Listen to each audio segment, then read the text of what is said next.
өнөөдрийн бичлэгээрээ би book review хийх болно.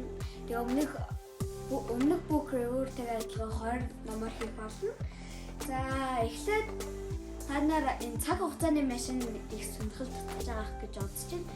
За энэ цаг хугацааны машин нь энэ зураг дээрээс аль нь вэ гэхээр энэ сандал шиг юм байгаа. За тэгээд одоо яг юу болдсон бэ гэвэл энэ хүн энэ цаг хугацааны машин бүтээгээд ирээдүйд рүү аялдаг аахгүй. Тэгээд ирээдүйд ингээд нэг хэсэгтээ ингээд жоохон байгаа яг буцахын даваа дээр ингээд машин алга болчихдог. Тэгээд машина хаанаас олж байгаа тэгээд бас тэр манай энэхий ирээдүйд ямар болгоод тэгээд энэ хэрэг гой газар байх бол эдийн зан чанар ямар өөрчлөгдөх бол гэд нэг иймэрхүү юм харуулдаг. Тэгээд ягаад энэ номыг унших ёстой вэ гэвэл нэгдүгээр одоо юу гэж хэлэх юм мэдэхгүй байна. Ягаад энэ номоо унших ёстой вэ гэвэл би бол зүгээр одоо их сонирхол татал уншсан юм уу гэхүү. Тэгээд одоо сонирхол татал. За тэгээд ягаад энэ номыг уншсан бэ гэвэл би ийм шинжлэх ухааны зүйлсүүд амар их дуртай. Тийм болохоор ийм технологи шинжлэх ухааны тийм нэг холбогдлолтойгоор энэ номыг уншсан байгаа. Тэгээд сэтгэл гэвэл жоохон нэг хүнд гэхээсээ цаашаа мангас гэхээсээ цаашаа нэг сонин нэг амьтдууд гарч ирдэг. Тэгээд энэ жоохон нэг бага насны хүүхдүүд харахаа нэг хар дараалж гаддаг хэсэг бол гарч магадгүй. Гэтэл бол начигийн юм хэмжээний хүүхдүүд бол унших зүгээр.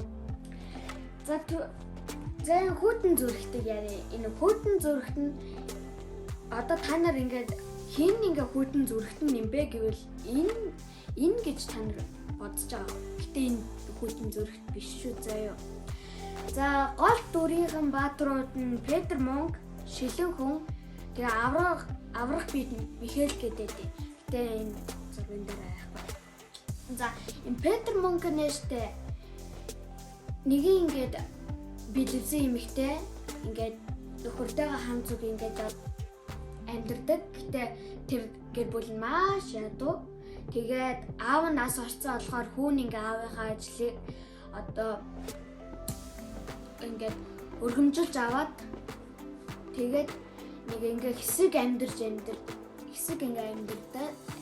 агаад ээжтэй нэг ингэж хэлдэг. Би хот ороод ямар нэгэн гой зүйл аваад эсвэл авч очоод эсвэл хүрээд ирья гэд байдаг агаа. Тэгээд энэ хүн ингээ 3 хүнд амар хатаархдаг.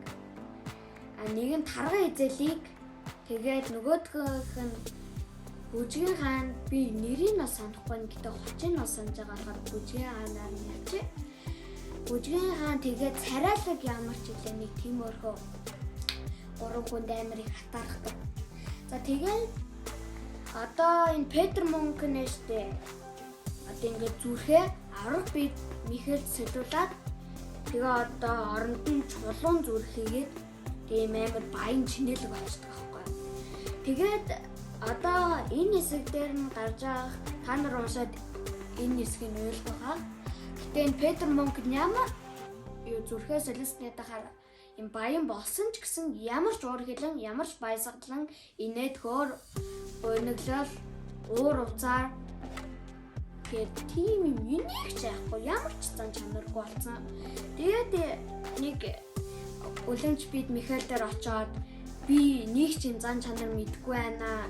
Миний нинээдтэй зан чанар амар гоё яасан. Тэгэхээр би зөвхөн буцааж авъя гэж хэлсэн чинь Михаил нөхгүй гээд тэгээд дараа нэг өгөхгүй гээл ингээд жоохон ингээ ихнэрээ аваад тэгээд ихнэртэй олоод нэг ингээд баян чинэлгээр амьдэржсэн.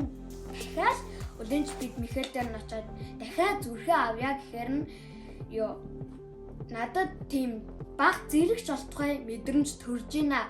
Тийм болохоор чи надад чулуун зүрх хийгээгүйгээд хэлээд байсан аахгүй юу. Тэгэхээр үлэнч бид Михаил нь итгэхгүй болохоор нэг мөсөн ингээд зүрхийг хийцэн.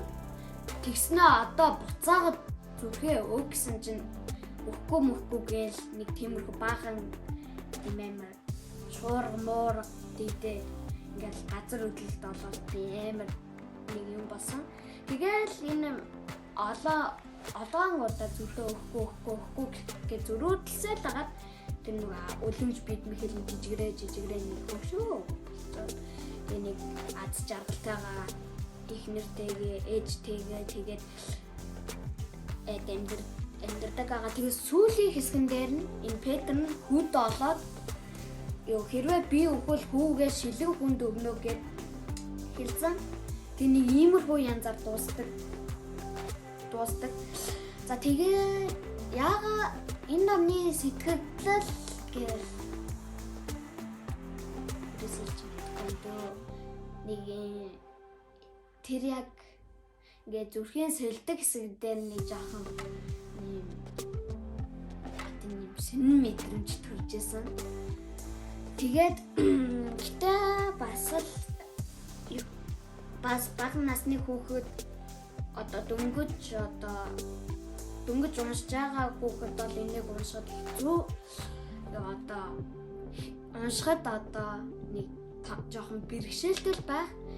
Гэхдээ л энэ над шиг ийм насны хүүхдүүд унших зүг байна. Гэтэ би бас тэр хэсгийг хараад харцаасан. За яагаад энэ намыг унших болсон бэ гэвэл нэгдүгээр би нэг хүйтэн зүрхтийн анханасаа энэ зураг дээр нь гарч байгаа энэ хүний бас хүйтэн зүрхт тэгээд яаж гоё сайхан сэтгэлтэй бол гээд нэг тиймэрхүү ядалтай ном гэж бодсоо чинь тэрсөө ерөөхдөө бол анханасаа ингэж одоо л уншсан гэдэг ойлгож байгаагүй. За тэгээд энэ ном таалагдсан бол номын дэлгүүрээс аваарай. Тэгээд нэм асуухад энэ шилмэл зохиол шүү. Сонгодог зохиол биш, шилмэл шүү.